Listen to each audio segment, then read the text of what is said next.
Hey guys, it's Stephen here, back with another video. The day after Manchester City's very satisfying 1-0 away win against Leicester. It was really satisfying. Genuinely, I thought we were going to bottle that at points, but we didn't. And today I'm going to look at 5 things that we learned from that game, because there's loads and loads of talking points, especially ahead of the Real Madrid game and the context surrounding the club at the moment. Before I do that, I want to say thank you to some of my latest patrons. It's been absolutely hugely overwhelming, and I can't begin to thank you all anywhere near enough. The support since I announced that I'm going full-time with this channel has been incredible, and this selection of names here is just a small percentage. These are the people who've donated $3 so far. I'm going to run through these names.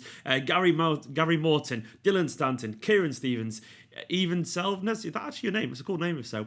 Daniel F. Cowan, Matt Ryan, Jerry McCoon, Mighty Hall, Mighty 4 it looks like, but it said that, never mind. Nick Bullock, Dr. Jubal, Mike Halligan, Vikram Kumar, Marcus Miller, JJ Forsyth, Jordan Taylor, Paolo Wahlberg, Peter Pasca, City Slacker, Ross McRae, Kay Wang, In the Bleak Midwinter, which I think is called Josh, and Robbie Holmes. Guys, thank you absolutely loads for the support. It really means the world to me, genuinely. Patreon.com if you want to get a shout out and get your name in the credits going forward. I'll be updating the credits every single Monday, so what's there currently will change by next Monday. There's loads more people to shout out, but I can't fit them all in one video. Everyone else who hasn't had a shout out yet will be getting your shout out in the next video when I cover this kind of thing. For now though, thank you very much. But let's get on to the actual game of football, because there's loads of talking points from it. I'm going to start initially with Benjamin Mendy's promise.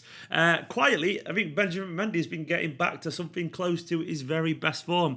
Now, we've all absolutely wanted a fit and firing left-back for such a long time, and I think it's fair to say Mendy was always meant to be that solution, but he's had exceptional amounts of unfortune. I really think he's generally been very badly unlucky. And even though he's obviously very playful and all that kind of stuff, and a lot of people get rubbed up by the wrong way by his social media antics, I think genuinely he's a good pro who really does care. I mean, he might not be super serious like Vincent Kompany, but I don't think he's anywhere near as lazy as people make him out to be. And you can't really deny his kind of influence on the team in terms of morale. He's very useful, and also we forgot just how good a player he can be. Now, don't get me wrong, I'm not saying yesterday he was sensational or anything like that, but what I've been saying recently is I wanted to see at least hints that he could do what we signed when we got him. So I wanted to see some of that kind of elements that made him such a special prospect, and he was really good. There's been a lot of revisionism about how good he was when we got him. He was fantastic, a great prospect, and I wanted to see signs that that's still there somewhere. Now, understandably, when you've had 2 years of your body being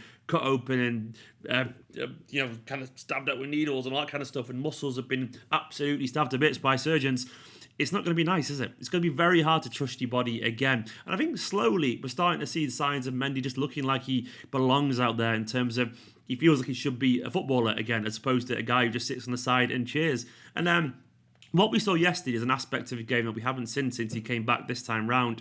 We saw him actually beating people. We saw him complete about 3 or 4 dribbles yesterday, which was so good. Yes, his radar's still up with his left foot, but we have seen in other games since he came back that he still can whip a ball in. So maybe it's just a case now where we need to pull together all the pieces of the jigsaw in terms of his pace, his ability to cross, his ability to beat a man, and his physicality. If we can get them all together, then we get the left back that we signed.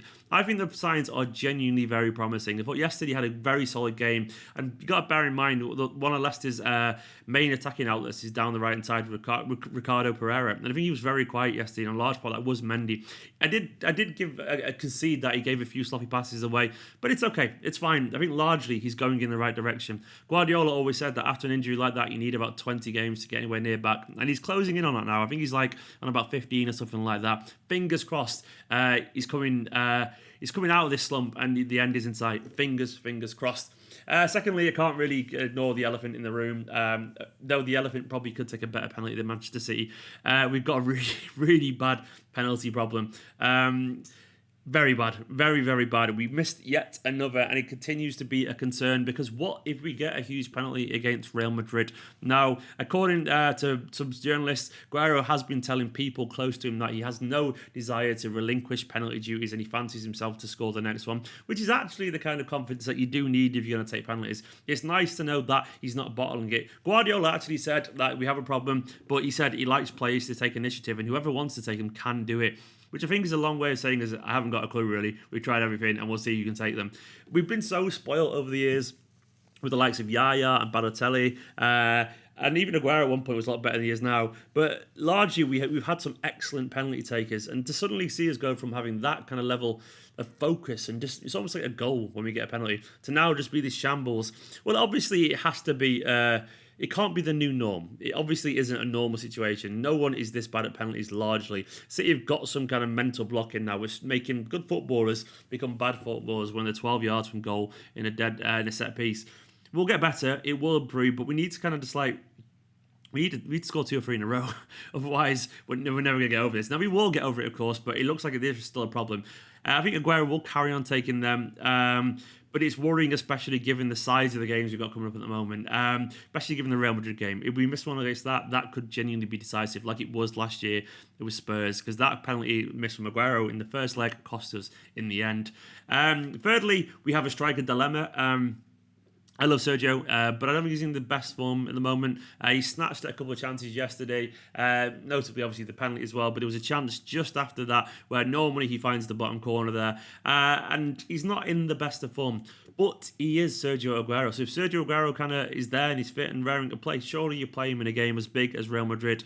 That's the dilemma, because Gabriel Jesus came on, and one thing Gabriel has got is that kind of effervescence. He moves around so much. He ties defenders in knots with his footwork. And he can score goals when he's in the right mood. Now, that was his 17th goal yesterday of the season, which isn't bad for a guy who's only ever plays if Aguero's not there, basically. And it was the kind of finish and the composure that we need in a big moment, basically.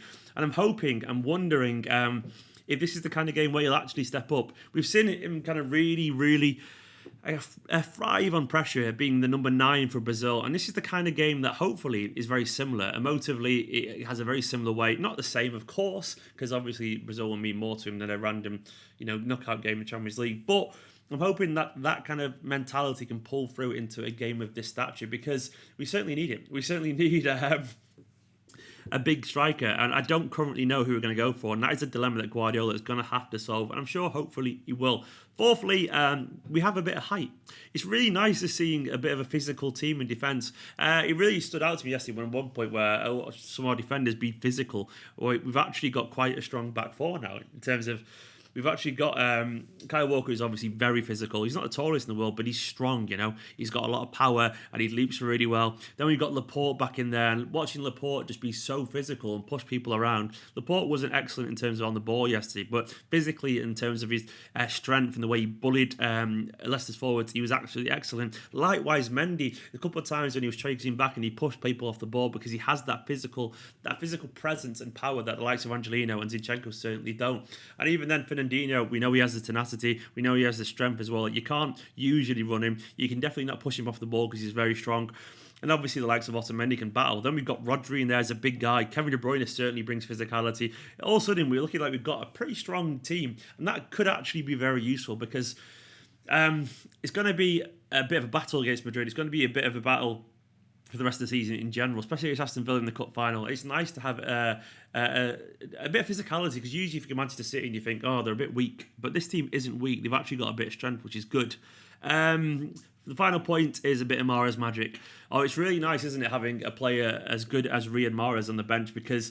Not on the bench, sorry, just in the squad. Yeah, because even when someone like Kevin De Bruyne is faltering, or Bernardo, or David Silva, or whoever, one of our mercurial forwards is faltering, having someone like him there, he can be quiet for like 85 minutes or whatever, then just pop up and do something absolutely brilliant. Mahrez is worth his weight in gold for moments like yesterday, when he took the initiative. He didn't kind of shrink and go into his shell against his former club. He ran, beat a bunch of people in terms of opening up the space. And the best thing about it is he had the composure, and he could have easily gone for the headlines, really, because Mahrez is the kind of guy who likes to go for the headlines, and I'm not criticising him for that. It's just the kind of player he is. He could have gone for it. He could have saw his name up in the spotlights, scoring the winner late against his former club. It could have been beautiful, but he still had the awareness to actually make the pass and play Gabriel Jesus in, and it was a perfectly timed pass. It was a great run, and it was the kind of initiative that you need to actually win things. So fingers crossed that Mahrez magic is actually just a sign of things to come, because going towards the end of the season, we're in a lot of trophies, and that could be very, very, very useful. Anyway, guys, that's just... 5 things that I personally took for the game. Let me know what you thought of it all. I'm still trying to work out the content schedule in general, because I know a lot of people like lives, but some people like videos like this. So I'll try and find a nice healthy balance between live videos and pre-recorded stuff where I can actually really focus on the talking points at hand. Because admittedly, lives are great, but I get a bit distracted by all the comments because you're very entertaining people. But we'll find the best way to go about this. Thank you as ever as well to all these names here scrolling down the screen. Some of these people haven't had the shout yet, but they will get it. But these are my patrons, patreon.com/esteemed company. And please feel free to follow me on Instagram or Twitter or Facebook / or at esteemed company. For now, though, I will see you tomorrow back with another video. Thank you once again for all the support recently. You're all beautiful. In a bit. I did blow a kiss. Don't know what happened there. Sorry, I don't know where that came from. I'm feeling very appreciated. Cheers.